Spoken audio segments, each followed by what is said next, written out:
ARESxGOD here, and it's time to talk about Mecha Jujutsu or Mecha Kaisen. This is a Mecha show right now.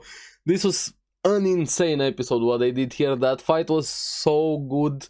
Props to the staff, props to the creator, props to everybody. It's been such a good episode. And also it seems like the first half was just complete insanity. LSD watching Gurren Lagann combined with Evangelion. Amazing fight. But then the second half seems like we're watching a horror show. So the incident is underway and I have so many questions. But let's get into it and talk about it. Now, at the start, picks up from last week's episode with Mechamaru versus Mahito or Kokichi, however you wanna call Mechamaru, from the Ultra Cannon. But Mahito survives and it just shows how overpowered or how broken that ability of his is, just to change his soul in so many shapes back and forth there, and it looked so good. But this is where the problems start to arise. But I have to give credit to Kokichi. He came in prepared. I hope we find out more about his motivations, what happened, because it doesn't feel like he was a full-on traitor, so to say. So yes, he wanted to get healed, but I think he was still working for the good side, so to say. He just got a bonus out of it, but unfortunately there were so many death flags around him, and even more one scene made me quite sad in this episode. I love scenes like this, but I always hate them at the same time. They get me a bit emotional. We're gonna get to that. But during the fight, I felt like I was watching Trigger show Mecha combined with Evangelion, the Gurren Lagann. Awesome what they did with the fight, the miracle cannon, using 2 years of energy into it. But here gotta give credit to Kokichi. He came in prepared, having this technique which you find out a bit later on. He has 4 chances to use it, using it with a finger gun. Not Yu Yu Hakusho reminded me a bit about that, and actually wounds Mahito. Even he was dumbfounded, like he didn't expect that one, losing an arm there. But the most curious thing that happened during the fight was Geto. The way he was just smiling and enjoying everything that was happening, not getting involved into the fight, but he was excited for something to come out of the fight. Just, he felt like he was expecting and knowing something the entire time. They're even saying that even though it's temporary, Kokichi has special grade power right now, giving him that there. So yeah, that's kind of true. He gathers so much energy, but also kind of puts into perspective how strong an real special grade, be it curse or jutsu sorcerer, is. Because if it took him like 17 years to gather up that energy and he's using it, it depletes. If he wants to replenish it, let's say he survived here, he's gonna need another 15-17 years there to get back to the special grade. But normal special grade just recovers. Even Mahito said it here, in like 10 days of rest he's gonna be able to recover his energy. They're preparing for Halloween. But yeah, the power from a first grade, so to say, or a semi-first grade to a special grade, that's a huge gap, to say the least. But anyway, back to the fight. And the Mecha references here were awesome, with Kokichi firing that pigeon viola at the beams, just using 5 years worth of energy, following Mahito all around. Mahito trying to figure out which attack can actually wound him, even cuts the cables from the Mecha there. But he still gets punched, and the fight was so good. I missed a good mecha show, but I didn't expect Jujutsu Kaisen to give me a good mecha show, honestly. But here the fight gets more serious, because as impressive as the mecha was, he needed to be very careful with how much he was using those techniques. The 4 chances he had. Fires another spike, but Mahito unleashes his domain, and the animation, the way it looked, those hands, ever since the first time I saw it in season 1, it looks so good, amazing. Mahito is probably one of the most interesting characters in Jujutsu Kaisen, not just because of the way he fights. He's like a kid, honestly. His mentality, yeah, he's a curse, he's evil, he doesn't have any morals and so on, but the way he views the world and fighting, he's like a kid discovering everything right now, and he has all of the freedom, especially with his power, a fucked up freedom to say the least. But yeah, Mahito is very interesting just to see him evolve more and more, and also on the sidelines having Geto. But after the domain, the Mecha shuts down because he could be touched inside by the idol transfiguration without actually being touched there. And this is where Kokichi kind of explains a bit more about his technique, biding his time, while Mahito was slowly biding his time, also both of them at the same time. And this technique seems like it's gonna play a very major role moving forward here, the technique for the week. And Mahito was dumbfounded when he was hit again inside his own domain, because if you know how domains work, especially his, Kokichi unleashed this new shadow style simple domain, and I'm like, okay, this is very interesting. But also part of why I got sad this episode, everything on his mind was just wanting to get back to everybody, to contact Gojo, the information, everything, but the driving force behind Kokichi was getting back to Miwa. She was everything to him, thinking about her every time, every single time. And Mahito actually took a ton of damage there, or at least it looked so, because Geto also knows about this simple domain, as they called it here, the technique. Apparently neutralizes or other techniques devised by Sadatsuna Ashiya.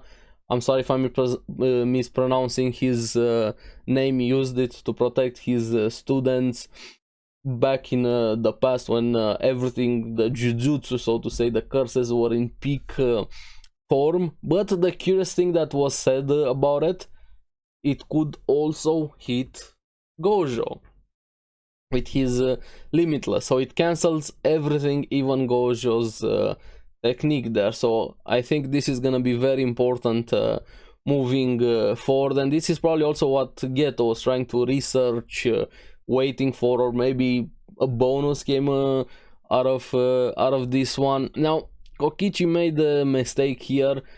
Well, I wouldn't really call it mistake. He thought he won, was a bit of overconfidence there.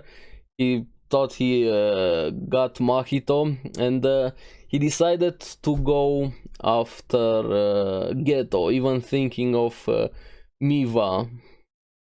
But this is where Mahito comes in and impales there, and just that laughter, that face that Mahito does, just that maniacal look on his face looks so good. And we have the final showdown here between them, calling one more doll and him going even himself in his own body. But the laughter, you knew what was gonna happen. Kokichi was gonna lose. The final attack commences and it cuts to Miwa, and this is the scene where emotional damage happens, because she's so cute, so innocent, and so oblivious at the same time, thinking of Kokichi. And this is my weakness: innocent characters having bad things done to them, trying to talk to the Mechamaru there, thinking that Kokichi was gonna hear her, or this was the moment she wanted to at least be honest, knowing that he isn't there, wanting to see him again, to visit him,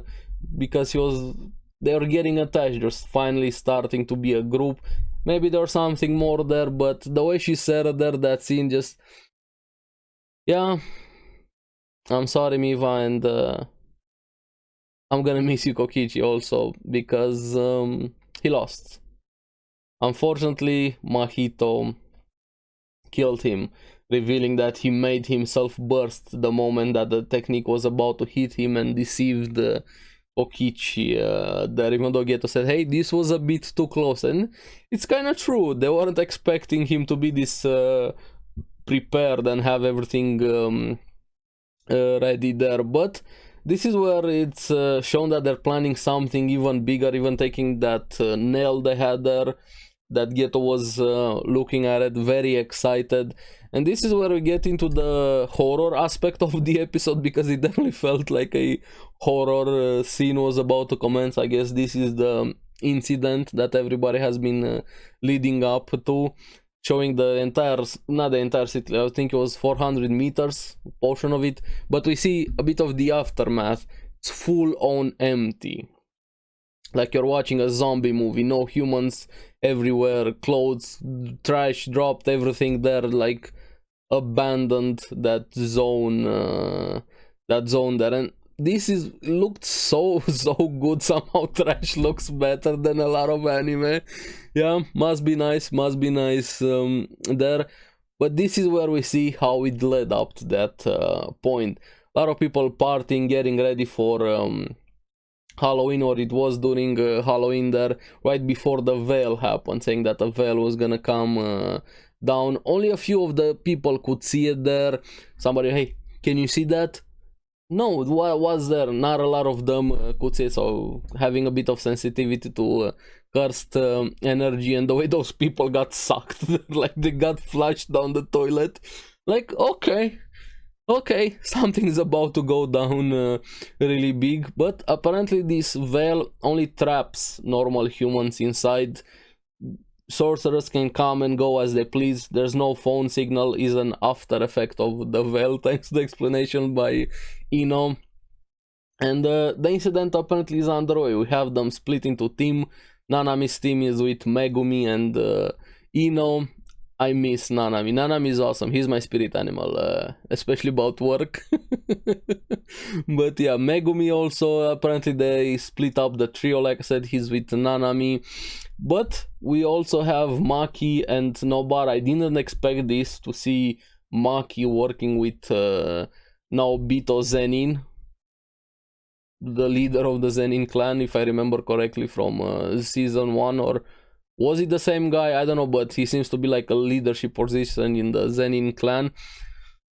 And them working together, I don't know, but yeah, we have Maki and Nobara with Naobito, but also humans coming out screaming, bring Gojo. They're made to do that, like a signal, they'll bring Gojo, bring Gojo. And then we see it also, Panda with Kusakabe talking about everything that is going on. All of them are gonna be on standby on the outside in case anything happens, and Gojo goes in. And then we see what exactly is happening inside.